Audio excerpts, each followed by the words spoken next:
Vous avez peur des clowns? Eh bien c'est parfait, car on démarre ce classement avec le film Ça. Malaisant et terrifiant, le long métrage est porté par la performance brillante de Bill Skarsgård, absolument parfait en clown Gripsou. S'il reste la star incontestée du film, le reste du casting est au niveau et on se surprend à être touché et ému par les personnages d'enfants qui forment le Club des Ratés. Le film d'Andrés Muschietti, sorti en 2017, est d'ailleurs le film d'horreur ayant rapporté le plus d'argent au box-office mondial avec plus de 700 millions de recettes. Tout simplement hallucinant. Adapté de Stephen King, Ça regorge de scènes totalement flippantes qui vous resteront longtemps en tête. Vous ne regarderez plus jamais votre lavabo de la même façon après avoir vu ce film. Et on enchaîne avec le numéro 9.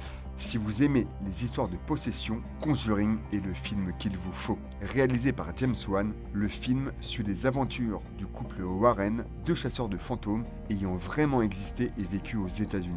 Véritable succès au box-office, Conjuring a eu droit à 2 suites directes ainsi que plusieurs spin-offs comme Annabelle, une poupée maléfique d'ailleurs introduite dans le premier Conjuring. Classique dans son histoire, Conjuring prend une autre dimension avec la mise en scène inspirée de James Wan qui privilégie les effets physiques sur le plateau et manie comme personne le suspense. Si vous aimez sursauter et avoir le trouillomètre à zéro, lancez-vous Conjuring et croyez-moi, vous ne serez pas déçus.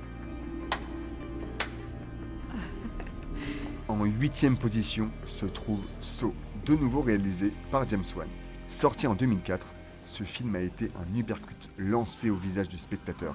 On se souvient tous de la première fois où l'on a découvert les pièges cruels et malsains de Jigsaw, ou encore la première apparition de sa célèbre marionnette Billy. Et comment oublier la séquence de la scie qui en aura traumatisé plus d'un. Impossible de ne pas reconnaître les qualités du film qui est maintenant devenu un classique du genre. Et on retrouve en 7e position Hérédité, premier film du réalisateur Ari Aster et premier choc. On brûle d'un amour infini pour son long métrage, film unique qui mélange malédiction ancestrale, secret de famille et vision cauchemardesque pour mieux terrifier le spectateur. Mise en scène précise, casting aux petits oignons, scénario surprenant, on aimerait plus souvent que le cinéma de genre atteigne ce niveau de qualité. Certaines séquences très marquantes vous resteront en tête longtemps après le visionnage du film. Pour ceux qui aiment les films d'horreur imprévisibles, intelligents et surprenants, Hérédité est tout simplement immanquable. Et en 6e position se trouve REC, véritable phénomène sorti en 2007. Le pitch est minimaliste. Une journaliste filme une équipe de pompiers lors d'une de leurs interventions.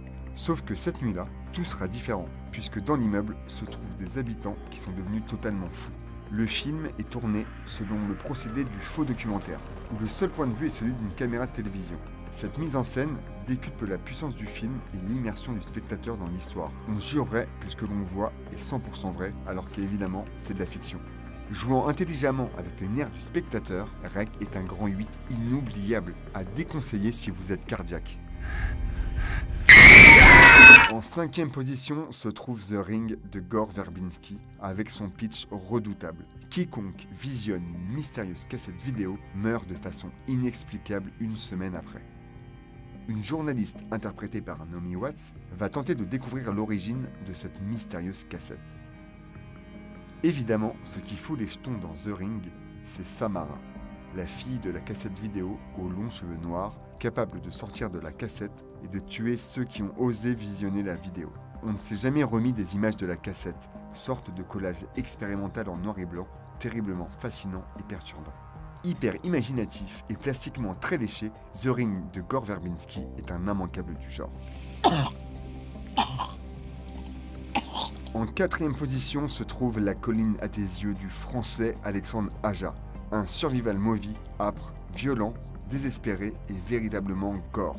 Dans ce remake du film de Wes Craven, on y suit une famille américaine pourchassée dans le désert du Nouveau-Mexique par une horde de cannibales ayant subi d'atroces radiations. Nos personnages vont tenter tant bien que mal de survivre, mais petit spoiler, ça va être très difficile.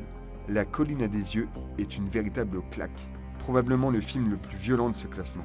Si vous aimez la bidoche, les membres découpés et les intestins apparents, on recommande ce film à 1000%. Et avant de dévoiler la suite du top, voici 3 mentions spéciales pour 3 films qui auraient tout autant mérité d'être dans ce classement.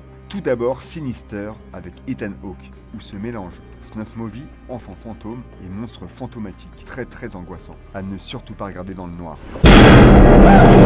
On continue avec le très bon Inside Juice, réalisé par James Wan, encore lui. C'est un film de possession et de fantômes, mais très malin dans son écriture et toujours réalisé avec grand soin par le maître de l'horreur. Et enfin, un peu de poésie avec Morse, film de Thomas Alfredson sorti en 2008. Des vampires, de la neige, mais surtout une incroyable histoire d'amitié. Morse est un véritable bijou que tout amateur de genre se doit d'avoir vu. Vous n'avez jamais vu un film de vampire comme celui-ci. Et on démarre le podium avec 28 jours plus tard de Danny Boyle. Comment oublier ces images de Cillian Murphy qui erre dans un Londres désertique. Film coup de poing, 28 jours plus tard a tout simplement relancé la mode du film de zombie lors de sa sortie en 2002. Fini des infectés qui marchent à 2 km/h, ici ils ont un sacré cardio et sont prêts à tout pour manger de la chair humaine.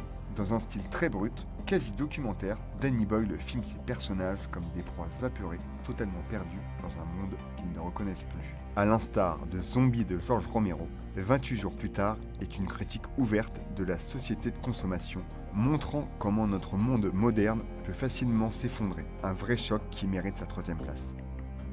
Et la médaille d'argent est remise à Get Out de Jordan Peele. Carton mondial, ce film est instantanément devenu un classique du genre. Entre comédie, film fantastique et pur film d'horreur, Get Out mélange les genres avec brio pour notre plus grand plaisir. Mais ce film n'est pas qu'un simple divertissement.